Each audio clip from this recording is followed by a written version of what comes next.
तर हे बघू शकता इकडे नॅशनल हायवे आहे आणि इकडे असं परिसर पण बघू शकता. नॅशनल हायवे सोबत इकडे परिसर कसा आहे आणि इकडे नाग आहे म्हणतायत. म्हणजे नाग आहे म्हणून त्यांनी म्हटले की नाग आहे म्हणून आम्ही मारलो नाही, नाही तर मारलो असतो. कुठे ह्याच्याकडे ना मग त्याच्यात आहे बरं. ह्याच्यात आहे त्याच्या पुढे त्याच्या पुढे आहे बघा. चपला पुढे ते पुढचे आहे किती बघा नाग आहे म्हणून वाचला हा, नाहीतर मारले असं म्हणायला लागलेत. आणि जिन्याच्या नाही खाली नाही आम्ही कसं मारत येऊन नाही म्हणून ते असे. हा म्हणजे नाग असं तर मारत नाही.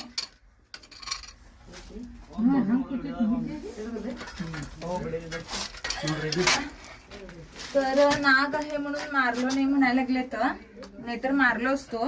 आणि कशा ठिकाणी जिना आहे, जिन्याच्या एवढ्या अडचणीच्या खाली म्हणजे साप येऊन बसतात. विषारी असू दे बिनविषारी असू दे साप येतात. तर कशा ठिकाणी साप येतात बघा. आणि थोडं काळजी घ्या.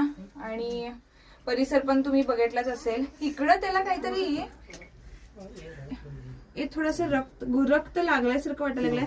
बहुतेक ते काहीतरी खायला आलं आणि त्याला लागलं. तुम्ही मारायचा प्रयत्न केला? नाही नाही नाही नाही नाही काय बी करत नाही, काय बी करत नाही. हा मग इकडे मला रक्त दिसायला लागलंय म्हणून विचारलो मी. नाही नाही नाही नाही नाही ग्रीस आहे ग्रीस नाही हो, इथं पण असं लागलेत. नाही नाही, हो. ग्रीसमध्ये नाही नाही नाही, नाही डब्बा होता नाही इथं. ते हात केलं नाही म्हणून त्यासाठी सोडलो नाही. हाँ नहीं वो कुछ लगा नहीं है. मुझे लगा लेकिन लगा नहीं है. तो कैसा लगा आपको व्हिडिओ जरूर तुम्ही नक्की सांगा कसा वाटला व्हिडिओ. सॉरी मी हिंदी मध्ये बोलायला सुरू केलं, मला लक्षातच नाही. तर व्हिडिओ लाईक शेअर कमेंट जरूर करा. आणि असे छोटे मोठे 2 वर्षाचा असू शकतो साप. आणि असं परिसर असल्यामुळे तुमच्या इकडे सुद्धा असे साप येऊ शकतात.